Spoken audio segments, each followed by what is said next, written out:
Car Wars by Cory Doctorow.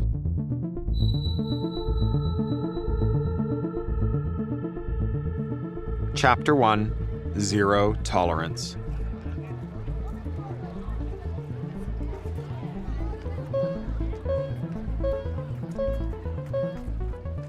Burbank High, Zero Tolerance Reminder.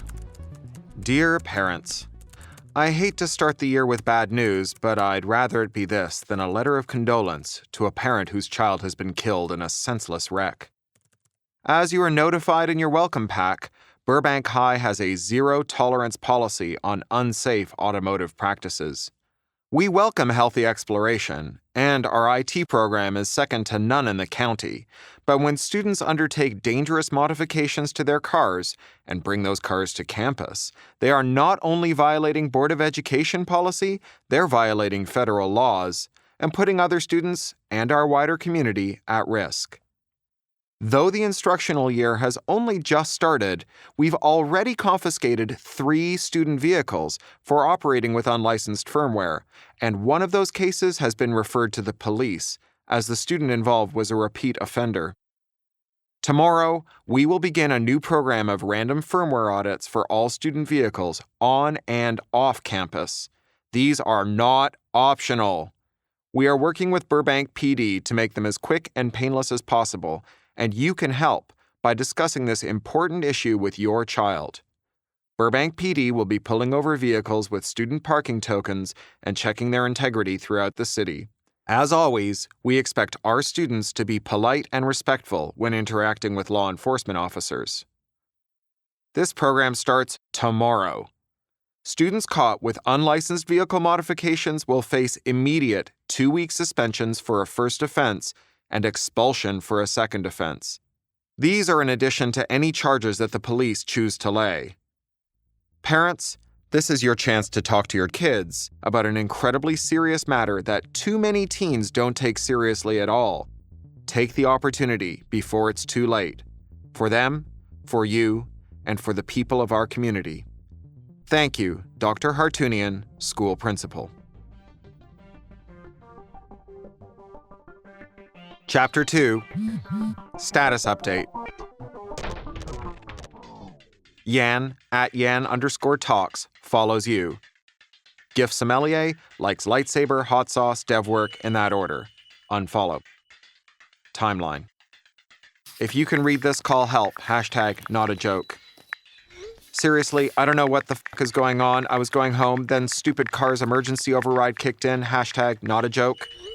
Thought we were going to pull over like an ambulance, but we turned and I'm like, WTF, detour? Now I'm seeing signs for Calder Park Raceway, and there's heaps of cars around me.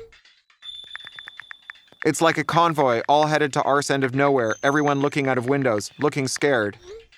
Car says battery's almost flat, which means I'll have to stop eventually, I guess, but it's hot out there, like 40 degrees. Anyone know what's going on? DM me, please. #NotAjoke. Been trying to call my mom 4:30 p.m., but she's not picking up. If you can reach her, tell her Yan said everything will be fine. Mom, if you see this, don't worry, I love you. Chapter 3, Plausible Deniability. We're dead. Shut up, Jose, we're not dead. Be cool and hand me that USB stick. Keep your hands low. The cop can't see us until I open the doors. What about the cameras? There's a known bug causes them to shut down when the land gets congested to clear things for external cams and steering. There's also a known bug that causes land traffic to spike when there's a law enforcement override because everything tries to snapshot itself for forensics. So the cameras are down inside. Give me the USB. Jose's hand shook. I always kept the wireless jailbreaker and the stick separate. Plausible deniability. The jailbreaker had legit uses and wasn't, in and of itself, illegal. I plugged the USB in and mashed the panic sequence. The first time I'd run the jailbreaker, I'd had to kill an hour while it cycled through different known vulnerabilities, looking for a way into my car's network. It had been a nail-biter because I'd started by disabling the car's wireless, yanking the antenna out of its mount, then putting some Faraday tape over the slot. And every minute that went by was another minute I'd have to explain if the jailbreak failed. 5 minutes offline might just be transient radio noise or unclipping the antenna during a car wash. The longer it went, the fewer stories there were that could plausibly cover the facts. But every car has a bug or two, and the new firmware left a permanent channel open for reconnection. I could restore the car to factory defaults in 30 seconds, but that would leave me operating a vehicle that was fully uninitialized, no ride history, an obvious cover-up. The plausibility mode would restore a default firmware load, but keep a carefully edited version of the logs intact. That would take 3 to 5 minutes, depending. Step out of the vehicle, please. Yes, sir. I made sure he could see my body cam, made it prominent in the field of view for his body cam, so there'd be an obvious question later if no footage was available from my point of view. It was all about the game theory. He knew that I knew that he knew, and other people would later know, so even though I was driving while brown, there were limits on how bad it could get. You too, sir. Jose was nervous, and it showed in every move and the whites of his eyes. No problem. Every second Officer Friendly wasted on him was a second more for the plausibility script to run. Everything all right? The cop asked. We're late for class is all. Jose was the worst liar. It was 7:55 a.m., first bell wasn't until 8:30 a.m., and we were less than 10 minutes away from the gates. You both go to Burbank High? Jose nodded. I kept my mouth shut. I would prefer to discuss this with an attorney present. It was the cop's turn to roll his eyes. He was young and white. I could see his tattoos peeking out of his collar and cuffs. IDs, please. I had already transferred my driver's license to my shirt pocket, so there'd be no bag for him to peep in, no chance for him to insist that he'd seen something to give him probable cause to look further. I held it out in 2 fingers, and he plucked it and waved it past the reader on his belt. Jose kept his student card in a wallet bulging with everything, notes and paper money and pictures he'd printed, girls, and pictures he'd drawn, werewolves. The cop squinted at it. I could see him trying to convince himself that one or more of those fluttering bits could be a rolling paper and hence illegal tobacco paraphernalia. He scanned Jose's ID while Jose picked up all the things that fell out of his wallet when he removed it. Do you know why I stopped you? I would prefer to answer any questions through my attorney. I got an A+ on my sophomore civics term paper on privacy rights in the digital age. Bailey? Shut up, Jose. The cop smirked. I could tell he was thinking words like spunky, which I hate, because when you're black, female, and 5'0", you get a lot of spunky, and its ugly sister, mouthy. The cop went back to his car for his roadside integrity checker.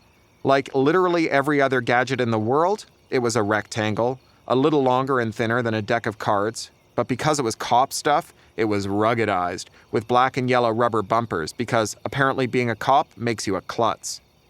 I snuck a look at the chunky wind-up watch I wore, squinted through the fog of scratches on the face for the second hand. 2 minutes. Before the cop could scan the car's plates with his IC, I stepped in front of him. May I see your warrant, please? Spunky turned to mouthy before my very eyes. Step aside, please, miss. He eschewed commas for the sake of seriousness. I said I want to see your warrant. This type of search does not require a warrant, ma'am. It's a public safety check. Please step aside. I side-eyed my watch again, but I'd forgotten where the minute hand had been when I started, because I wasn't the coolest cucumber in the crisper. My pulse thudded in my throat. He tapped the reader plate on the car door. We still called it the driver door because language was funny that way. The car powered down with an audible thunk as the suspension relaxed into its neutral state, the car shaking a little. Then we heard its startup chime, and then another, flatter sound, accompanied by 3 headlight blinks, 3 more, 2 more. It was booting off the cop's diagnostic tool, which would then slurp in its entire file system and compare its fingerprint to the list of known good fingerprints that had been signed by both the manufacturer, Uber, and the U.S. National Highway Traffic Safety Administration. The transfer took a couple minutes, and like generations before us, we struggled with the progress bar lull, surreptitiously checking each other out. Jose played particularly urgent eyeball hockey with me, trying to ascertain whether the car had been successfully reflashed before the cop checked. The cop, meanwhile, glanced from each of us to the display on his uniform's wrist to the gadget in his hand. We all heard the file transfer complete chime, then watched as the cop tapped his screen to start the integrity check. Generating a fingerprint from the copy of the car's OS took a few seconds, while the log files would be processed by the cop cloud and sent back to Officer Friendly as a pass or fail grade. When your end users are non-technical cops standing on a busy roadside, you need to make it easier to interpret than a home pregnancy test. The seconds oozed by. All right then. All right then, I'm taking you to jail. All right then, you're free to go.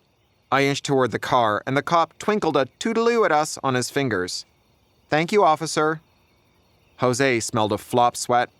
The car booted into its factory default config, and everything was different, from the visualizer on the windscreen to the voice with which it asked me for directions. It felt like someone else's car, not like the sweet ride I'd bought from the Uber deadstock auction and lovingly rebuilt with junk parts and elbow grease. My own adrenaline crash hit as we pulled into traffic, the car's signaling and lane changes just a little less smooth than they'd been a few minutes before. If you take good care of the transmission, tires, and fluids, you can tweak the settings to give you a graceful glide of a ride. Man, I thought we were dead.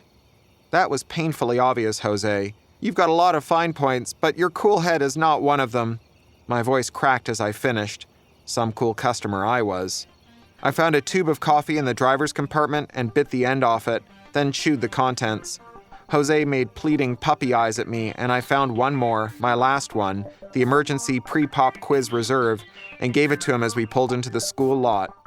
What are friends for? Chapter 4. A real rib creaker. Jan's mum had gone spare and then some when he finally made it home, leaping up from the couch with her eyes all puffy and her mouth open, making noises like he'd never heard before. Mum, it's okay, I'm okay. He said it over and over while she hugged him fiercely, squeezing him until his ribs creaked. He'd never noticed how short she was before, not until she wrapped her arms around him and he realized that he could look down on the crown of her head and see the gray coming in. He'd matched her height at 14 and they'd stopped measuring. Now at 19, he suddenly understood his mother wasn't young anymore. They'd celebrated her 60th that year, sure, but that was just a number, something to make jokes about. She calmed down a bit, and he was crying too by then, so he made them both some coffee, his mum's favorite from the roaster in St. Kilda, and they sat down at the table and drank coffee while they snotted and cried themselves dry. It had been a long walk back, and he hadn't been the only one slogging down a freeway for ages, lost without mobile service and maps, trying to find someone with a live battery he could beg for a navigational check. All my feeds are full of it. It's horrible. Hundreds of people smashed into each other, into the railing or run off the freeway. I thought, I know, Mum, but I was okay. The bloody car ran out of juice and just stopped. Rolled to a stop, got a little bump from the fella behind me, then his car swerved around me and took off like blazes. Poor bugger looked terrified. I had to get out and walk. Why didn't you call? Flat battery. Flat battery in the car, too. Same as everyone. I plugged my phone in soon as I sat down, right, but I think the car was actually draining my battery, 'cause everyone else I met walking back had the same problem. She contemplated Jan for a moment, trying to figure out whether she was upset or relieved. She put down her coffee and gave him another one of those hugs that made him gasp for air. I love you, Mum. Oh, my boy, I love you too. God, what's going on, hey? Chapter 5. Revolution. Again. There was another revolution, so all of the fourth period classes were canceled, and instead, we were put into tiger teams and sent around the school to research everything we could find about Syria and present it to another group in 1 hour. Then the merged groups had to present to 2 more teams, and so on, until we were all gathered in the auditorium for final period. Syria is a mess, let me tell you. My rule of thumb for easy credit on these world affairs real-time assignments is to look for Wikipedia articles with a lot of citation-needed flags, read the arguments over these disputed facts, then fill in the footnotes with some quick Googling. Being someone who actually didn't give a damn about the issue let me figure out which citations would be acceptable to all the people calling each other monsters for disagreeing about it. Teachers loved this, couldn't stop praising me for my contributions to the living record on the subject and making resources better for everyone. But the Syria entry was longer than long, and the disputed facts had no easy resolution. Was the government called ISIL? ISIS? IS? What did Daesh even mean? It had all been a big mess when I was in kindergarten, and then it had settled down. Until now. There were tons of Syrian kids in my class, of course, and I knew they were like the Armenian kids, super pissed about something I didn't really understand in a country a long way away. But I'm an American, which means that I don't really pay attention to any country we're not at war with.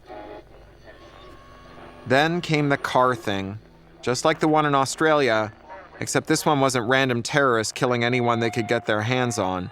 This was a government.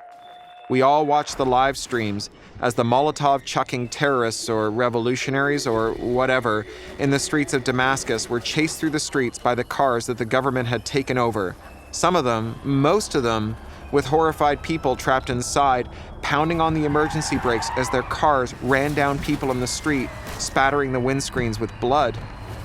Some of the cars were the new ones, with the sticky stuff on the hood, that kept the people they ran down from being thrown clear or tossed under the wheels. Instead, they stuck fast and screamed as the cars tore down the narrow streets. It was the kind of thing that you needed a special note from your parents to get to see in social studies. Luckily, my mom is cool like that, or unlucky because of nightmares. But it was better to be awake than asleep. It was real, so it was something I needed to know about.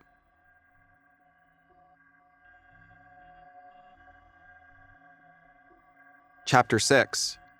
We're artists, not programmers. Huawei's machine learning team thought of themselves as artists more than programmers.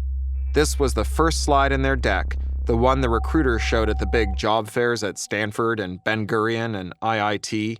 It was what the ML people said to each other, so repeating it back to them was just good tactics. When you worked for Huawei, you got access to the fire hose. Every scrap of telemetry ever gleaned by a Huawei vehicle, plus all the licensed datasets from the other big automotive and logistics companies, right down to the driver data collected from people who wore court-ordered monitors, paroled felons, abusive parents under restraining orders, government employees. You got the post-mortem data from the world's worst crashes, and you got all the simulation data from the bot caves, the vast, virtual killing field where the machine learning algorithms duked it out to see which one could generate the fewest fatalities per kilometer. It took a week for Samuel to get the data from the mass hijackings in Melbourne and Damascus. It was all national security'd up the arse, of course, but Huawei was a critical infrastructure partner of the Seven Eyes nations, and Samuel kept his clearances up in the 4 countries where he had direct line reports working in security. Without that data, he was left trying to recreate the attack through the Sherlock method, abductive reasoning, where you start with a known outcome and then come up with the simplest possible theory to cover the facts. When you've excluded the impossible, whatever remains, however improbable, must be the truth. If only that was true. The thing that never happened to Sherlock and always happened to machine learning hackers was that they excluded the impossible and then simply couldn't think of the true cause, not until it was too late. For the people in Damascus, it was too late. For the people in Melbourne, it was too late. No pressure, Samuel. Machine learning always started with data. The algorithm ingested the data, crunched it, and spat out a model, which you could test by feeding it some of the data you'd held back from the training set. Feed it 90% of the traffic info you had, ask it to model responses to different traffic circumstances, then test the model in the reserve set to see if it could correctly, that is, non-fatally, navigate the remaining traffic. Data could be wrong in many ways. It was always incomplete, and whatever was left out could bias the model. Samuel always explained this to visiting school groups by inviting them to imagine training a model to predict height from weight by feeding it data from a Year 3 class. It didn't take the kids long to get how that might not produce good estimates for the heights of adults. But the kicker was when he revealed that any third year who wasn't happy about their weight could opt out of getting on the scales. The problem isn't the algorithm, it's the data used to make the model. Even a school kid could get that. But it was more complicated than just biased data. There were also the special cases. What to do if an emergency vehicle's siren was sensed, because not all emergency vehicles could transmit the lawful interception overrides that would send all traffic to the curb lanes. What to do if a large ruminant, a deer, a cow, even a zebra, because Huawei sold cars all over the world, stepped into the car's path, and so on. In theory, there was no reason not to use machine learning to train this too, Just let the algorithm select for the behaviors that resulted in the shortest possible journeys for simulated emergency vehicles. After all, there would always be circumstances when it was quicker for vehicles to drive a little further before pulling over to prevent congestion, and the best way to discover those was to mine the data and run the simulations. Regulators did not approve of this. Non-deterministic, artistic programming was a cute trick, but it was no substitute for the hard and fast binary logic of law. When this happens, you do that. No exceptions. So the special cases multiplied, because they were like crisps, impossible to stop at just one. After all, governments already understood how special cases could be policy instruments. Special cases were how pirate sites and child porn were excluded from search results, how sensitive military installations were excluded from satellite photos and mapping apps, how software-defined radios stayed clear of emergency bands when they were hunting for interference-free channels. Every one of those special cases was an opportunity for mischief, since so many of them were secret by definition. No one wanted to publish the world's most comprehensive directory of online child porn, even if it was supposed to serve as a blacklist. So the special case bucket quickly filled up with everything that some influential person somewhere wanted. From gambling and assisted suicide sites being snuck into the child porn list, to anti-Kremlin videos being added to the copyright filters, to all the accident prevention stuff in the cars.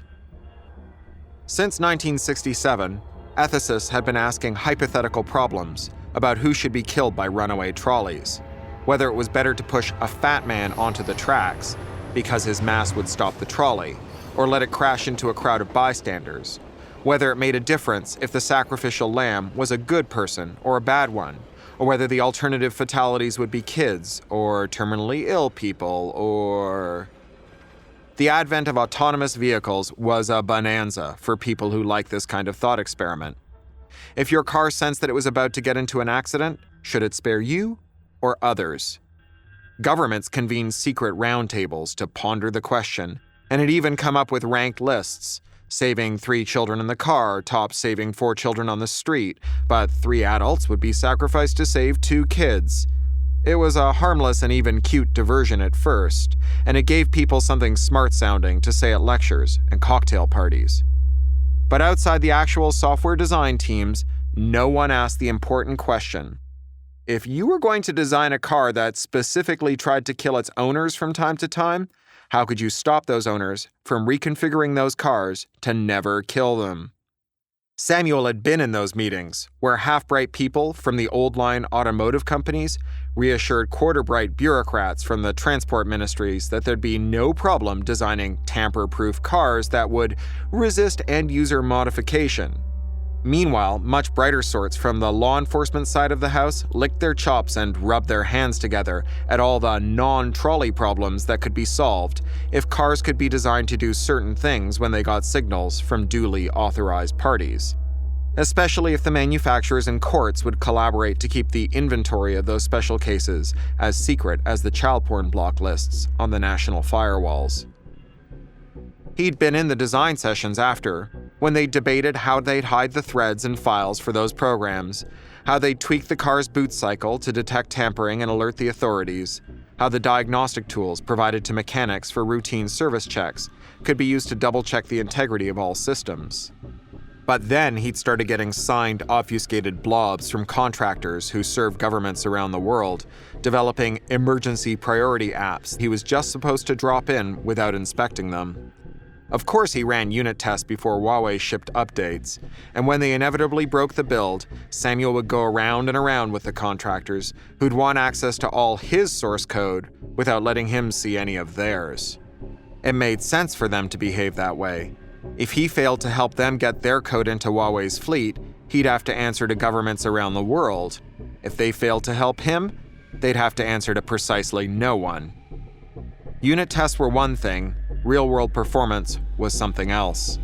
Sensors couldn't tell a car whether it was about to crash into some pedestrians, or a school bus, or an articulated lorry full of dynamite. All sensors could do was sense, and then feed data to machine learning systems that tried to draw conclusions from those data. Even with all the special cases about what the car must and must not do under which circumstances, machine learning systems were how it knew what the circumstances were. That's how Melbourne happened. It had taken him a long time to figure this out. At first, he assumed that finally, the worst had come to pass. The cryptographic keys that were used to sign police override equipment had leaked, and the wily criminals had used them to hijack 45% of the cars on the roads of one of the biggest cities in Australia. But the forensics didn't show that at all. Rather, the crooks had figured out how to spoof the models that invoked the special cases. Samuel figured this out by accident, his third day at his desk, running sim after sim on Huawei's high confidentiality cloud, which was protocol, even though it was the slowest and least provisioned cloud he could have used. But it was only available to a handful of senior internal Huawei groups, not even contractors or partners. He'd been running the raw telemetry from a random sample of the affected cars, looking for anomalous behavior. He'd nearly missed it even so. In St. Kilda, someone, face and shadow beneath a hat, thermal profile obscured, stepped in front of a subject car, which slowed but did not brake, and emitted 2 quick horn taps. Regression analysis on accident data had shown that hard braking was more likely to result in rear-end collisions and frozen pedestrians who couldn't get out of the way. The car tasked more compute time to the dorsal perimeter to see if it could shift into an adjacent lane without a collision, and if that wasn't possible, to estimate the number of affected vehicles and passengers based on different maneuvers.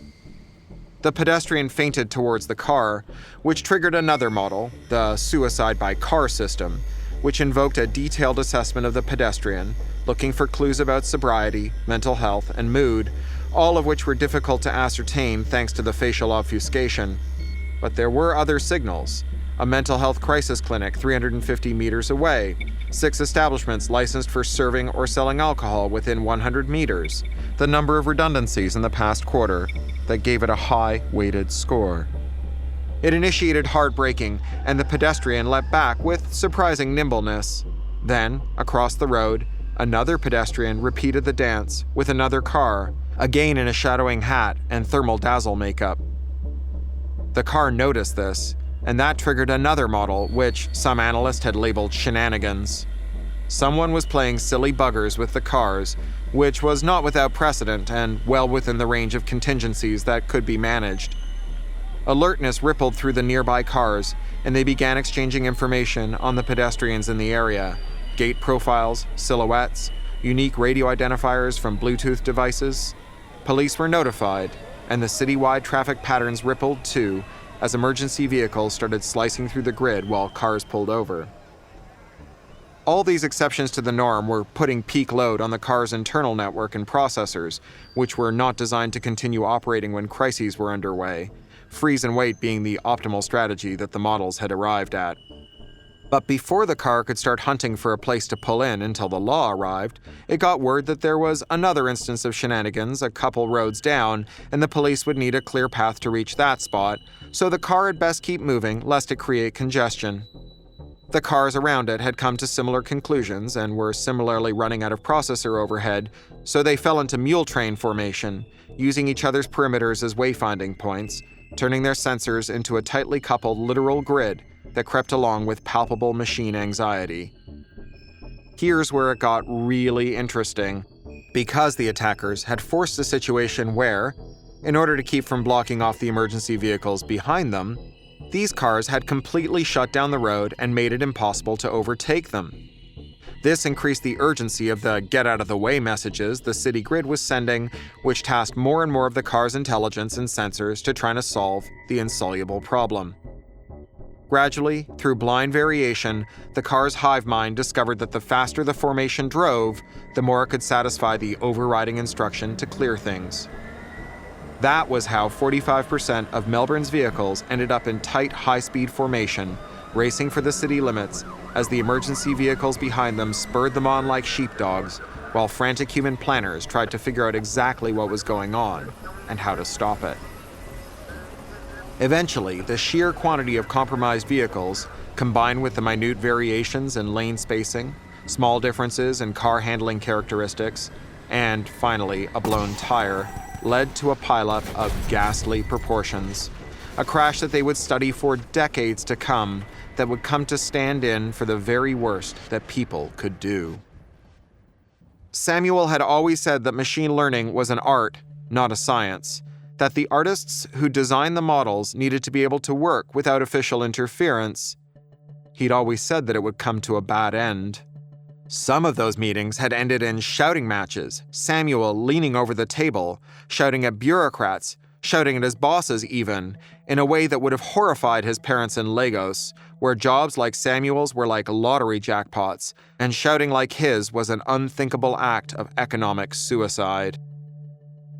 But he shouted and raged and told them that the fact that they wished there was a way to put a backdoor in a car that a bad guy couldn't exploit didn't mean that there was a way to do it. He lost. If Samuel wanted to argue for a living, he'd have been a lawyer, not an algorithm whisperer. Now he was vindicated. Their bad ideas baked into whole nations' worth of infrastructure were now ready to eat, and they would be a feast that would never end. If this is what victory felt like, you could keep it. Elsewhere in the world, there were other Samuels poring over their own team's reports: GM, VW News Corp, Toyota Ford, Yugo. He'd met some of those people, even tried to recruit a few of them.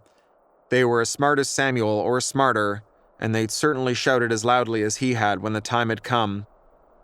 Enough to satisfy their honor, before capitulating to the unstoppable force of non-technical certitude about deeply technical subjects. The conviction that once the lawyers had come up with the answer, it was the engineer's job to implement it, not trouble them with tedious technical wheedles about what was and wasn't possible.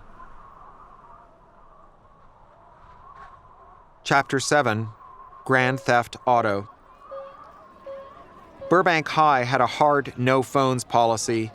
It was a zero-tolerance expulsion offense to step over the property line with a phone that hadn't been apped to reject unapproved packets. It made the school day into a weird kind of news vacuum.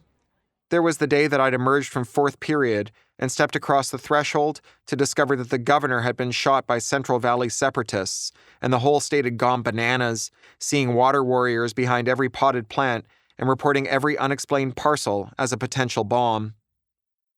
I never got used to that feeling of emerging from a news-free zone and into a world that had been utterly transformed while I was blissfully unaware, but I did get better at recognizing it.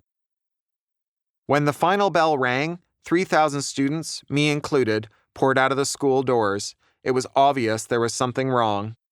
The streets were empty, missing the traffic that hummed along 3rd Street with perfect orderly following distance. This was the first thing we noticed. It was only after a second of gawping at the empty road that everyone turned their attention to the parking lots, the small faculty lot and the sprawling student lot, and realized in unison that all of the cars had gone missing, every single one. As they pushed out of the doors and toward the lot, I saw that it wasn't quite all the cars that had driven themselves away while we'd been good little students at our lessons. One car remained. As in a dream, I pulled out my phone and fingerprinted it into wakefulness, sent the car its unlock signal. The car, alone in the vast lot, blinked its headlights and came to attention on its suspension. Gradually, the students turned to look at me, then my car, then back at me, first crowding around, then opening a path between me and that stupid little Uber hatchback, unlovely and lonely in the field of tarmac. They watched me as I drifted towards it, opened the door, tossed in my school bag, and slid into the front seat. The car, running my rambunctious, forbidden software, started itself with a set of mechanical noises and vibrations, then backed smoothly out of the lot, giving the humans around it a cautious berth, sliding into the empty roads and aiming towards home. I was sure I'd be pulled over, the only car on the road. What could be more suspicious? But I didn't pass a single cop car. Dialing into the news, I watched, along with the rest of the world, as every car in the San Fernando Valley formed a fast-moving migratory herd that sped towards the Angeles National Forest, which was already engulfed in the wildfires from the crashed cars that had gone over the cliff-edged, winding roads. The cops were apparently a little busy just then.